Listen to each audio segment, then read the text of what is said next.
2h46. Nosso assunto agora ser tratado aqui é a importância da infância, justamente para as crianças. Como essa fase tem impactado em todo o restante da vida. Sobre isso a gente conversa com a doutora Thelma Abraão, ela que é especialista em neurociência e desenvolvimento infantil. Olá, muito boa tarde, doutora Thelma. Obrigado em atender a CBN Campinas. Boa tarde, eu que agradeço o espaço. Prazer estar aqui. Inclusive, hoje é tido como o Dia da Infância, né? Celebrado em 24 de agosto, mais do que nunca uma data também para a gente trazer a reflexão, né? Como estamos nos relacionando com as crianças, como pais estão se relacionando com as crianças, como as escolas estão se relacionando com as crianças, enfim, como tem sido esse relacionamento. E na visão do senhora, tem sido positivo, tem sido criativo, estimulante ou muita coisa está deixando a desejar? Nossa, temos muito para melhorar, né? Como sociedade, como pessoas que compreendem a infância. Na verdade, a Unicef criou essa data justamente para chamar a atenção dos adultos, das pessoas, para a importância da infância. O que eu falo é que Dia da Criança é todo dia, porque a infância passa rápido, mas ela dura para sempre. E nós, como adultos cuidadores, né, sejamos pais ou educadores, professores, a gente precisa entender o desenvolvimento infantil, né, André? Eu falo que a raiz da violência contra a criança está justamente na falta de compreensão da biologia, né, do desenvolvimento da criança. O adulto não entende que a criança nasce com um cérebro imaturo, que ela precisa ser guiada, treinada, orientada. A criança não aprende, não nasce pensando. E muitos dos castigos e violência, agressividade que acontece contra a criança é justamente por achar que ela está agindo de forma proposital, que ela está agindo de forma para atacar o adulto, para testar o adulto, e a compreensão de que a criança nasce com um cérebro imaturo, de que ela precisa de afeto, precisa de segurança, é fundamental para que a gente possa ter mais saúde emocional, principalmente nas famílias, né? Sem dúvida.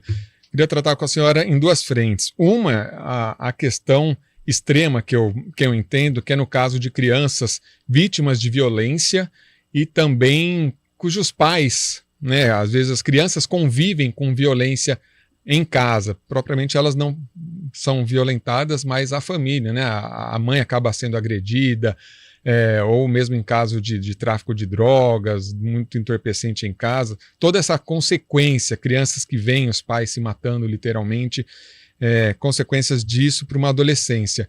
E também, por outro lado, as famílias que não chegam a esse extremo, felizmente, mas também acabam meio deixando os filhos, ainda mais depois da pandemia. A gente viu essa questão da tecnologia, o celular, deixa a criança lá de molho no celular só para, né, realmente não dar trabalho, digamos assim, e esquece dessa questão do brincar, de tudo que vai desenvolver no cérebro da criança. Muito boas duas perguntas. Quanto tempo que eu tenho, André, para responder, só para eu saber assim, o tamanho das respostas que eu te dou? Olha, você responder as duas? Não, pode responder as duas. O nosso bate-papo pode ir até umas 2h58, por aí, mas a gente tem outras coisas para bater papo aqui. Tem muito tempo, dá para responder. Olha só, essa primeira questão que você falou da violência, né? Aquela criança que está em casa, ou vendo a mãe apanhar do pai, ou pai e mãe que são viciados, seja em álcool, em droga, ou algum tipo de violência. Existem as experiências adversas da infância, né? E são 10 as principais, mas dentro dessas experiências adversas, as mais recorrentes são abuso físico, abuso emocional, né? Tem o abuso sexual também. E existe ainda quando os pais são dependentes químicos, ou possuem depressão, ou fazem uso de droga, ou essa criança vê de fato esse pai batendo nessa mãe. Tudo isso são experiências que impactam o desenvolvimento do cérebro da criança, porque altera a percepção dela sobre si mesma e sobre o mundo. Quando a criança vive num ambiente que ela não sente segura, onde aquele adulto cuidador deveria ser uma fonte de afeto e segurança e passa a ser uma fonte de ameaça, ela pode viver num estado de hipervigilância. O que isso significa? Que o cérebro dela, o sistema nervoso dela, identifica a ameaça o tempo inteiro. Então, ela nunca descansa. E essa falta de segurança faz com que ela possa ter dificuldade de aprendizado na escola, de foco, dificuldade de socialização, pode até fazer com que ela se torne mais agressiva, porque ela entra naquele modo luta ou fuga, eu tenho que me defender, já que os adultos que deveriam cuidar de mim não cuidam. Então, é uma série de comportamentos que podem surgir devido a essa insegurança na família. E, inclusive, traumas, que mais tarde vai impactar não somente a adolescência, mas também os relacionamentos como adulto, né? Seja os relacionamentos amorosos, seja no trabalho, seja no senso de capacidade desse indivíduo de se tornar um adulto funcional na sociedade, de ter um trabalho, de se sentir útil, de se sentir capaz. Agora, indo para o segundo ponto que você mencionou, que eu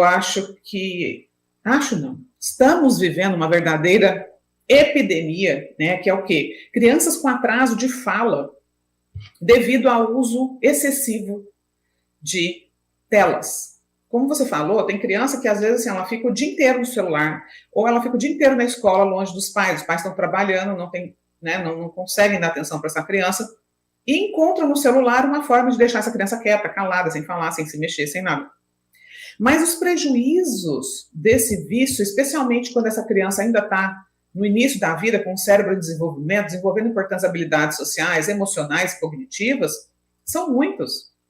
O vício em telas, ele afeta o sistema de recompensa do cérebro, assim como uma pessoa, por exemplo, que está viciada em álcool, em droga. Então, a criança, quando você tenta tirar a tela dela, ela fica extremamente agressiva, ela fica desesperada. E o que acontece? Nós somos seres sociáveis. A gente precisa de conexão, a gente precisa de olho no olho, a gente precisa de abraço, de afeto, especialmente a criança, porque ela está em desenvolvimento. E ela está aprendendo no dia a dia, através do modelo com o pai, no relacionamento com o pai, do jeito que o pai trata a mãe, do jeito que a mãe trata ela. Então, ela acaba se sentindo como? Sem afeto. Eu não sou importante, né? Ninguém gosta de mim, ninguém brinca comigo. E aquele celular passa a ser a única companhia dela. Então, o que a gente vê hoje? Crianças que não falam, crianças que não conseguem se relacionar, crianças que não sabem brincar, crianças que estão totalmente viciadas na tela, e que estão perdendo a infância e estão deixando de construir habilidades sociais importantes para o sucesso na vida de um ser humano. Aprender a falar, a ouvir o outro, né, a se comunicar, a lidar com o que sente. Então, a capacidade da gente lidar com o que a gente sente também é construída ao longo da infância. Como é que eu vou aprender a lidar com o que eu sinto se toda vez que eu choro, alguém me dá um celular? Toda vez que eu estou frustrada, alguém me dá um celular para eu parar de chorar? Faz sentido, André? Pois é, a senhora falando isso aí, e eu fico pensando, né, como os pais devem lidar com todas essas situações, os sentimentos, as expressões e desejos, né, e as necessidades, melhor do que desejos, as necessidades das crianças. Elas precisam de várias, de uma rotina, mas de conhecer muitas coisas nessa fase, e como trabalhar essa questão dos pais, muitas vezes que chegam, como a senhora colocou, né? Chegam cansados, têm os seus afazeres, mas a criança também tem suas necessidades.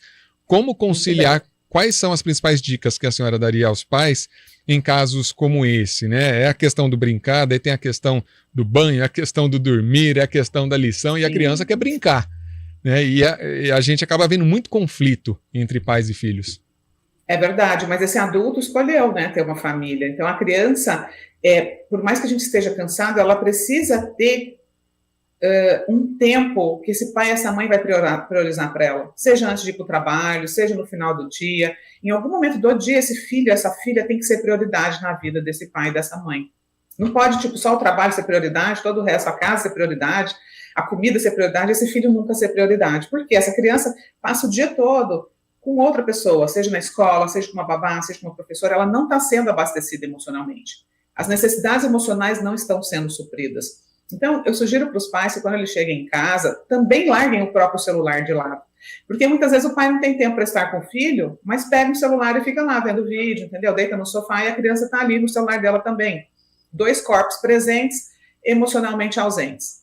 Então, é importante que o adulto, no final do dia, entenda que abastecer essa criança emocionalmente vai melhorar também o comportamento dela, vai fazer com que ela tenha uma noite de sono mais tranquila, com que ela durma melhor, com que ela se comporte melhor, com que essa conexão abastece a criança para que ela se sinta pertencente a essa família. Isso estreita os laços de afeto entre pais e filhos e constrói um relacionamento baseado na empatia, na conexão, no respeito, né, nos limites respeitosos.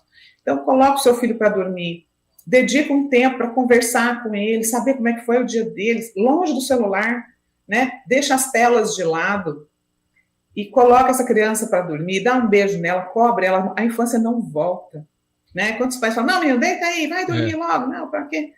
É uma fase da vida que passa rápido, mas que dura para sempre.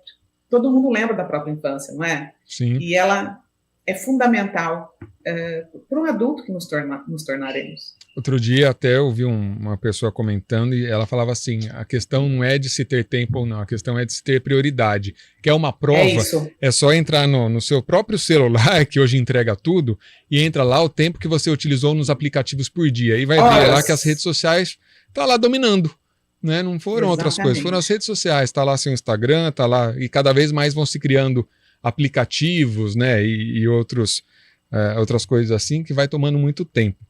Eu queria fazer uma outra observação, doutora Thelma, a respeito, na rede social da senhora aqui, algo que me chamou muita atenção, as consequências de abusos emocionais na infância. Um estudo que foi feito há anos, a senhora coloca aqui o professor Bruce Perry, chefe de psiquiatria do Hospital Infantil do Texas.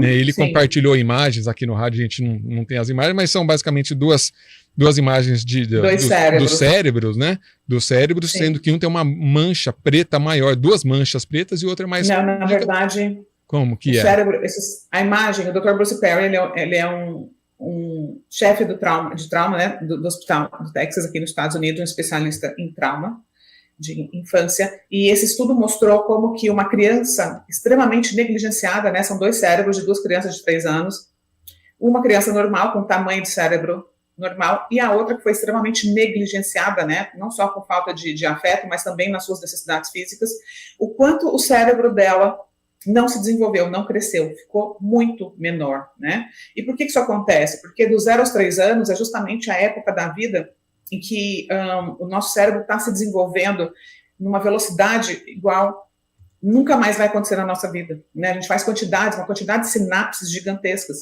e é justamente quando os pais, muitas vezes, acabam não se preocupando tanto, a criança não fala ainda, a criança não anda ainda, mas é uma fase em que a criança precisa muito de abraço, de colo, precisa da atenção do pai, precisa de conversar com o pai, precisa conversar com a mãe, precisa brincar, precisa correr, precisa subir em árvore, precisa, né, ir para brincar ao ar livre. Então, tirem seus filhos das telas, dedique tempo para estar com essa criança, olhe nos olhos dela, desenvolva as suas próprias habilidades emocionais para que você possa quebrar esse ciclo, né, da violência, da agressividade, porque ninguém precisa ser agredido para aprender. A gente precisa de segurança, de afeto e de limites respeitosos. É isso, exatamente, precisa de segurança. O que as crianças mais querem é segurança. Tem o famoso porto seguro em casa, né? E não um local onde eu não queira estar todos os dias. Exato. E o nosso cérebro precisa de segurança para aprender. Ninguém aprende nada com medo, né? O medo desliga as partes cognitivas ligadas ao aprendizado. Verdade. Então é importante que a gente aprenda a educar de forma segura.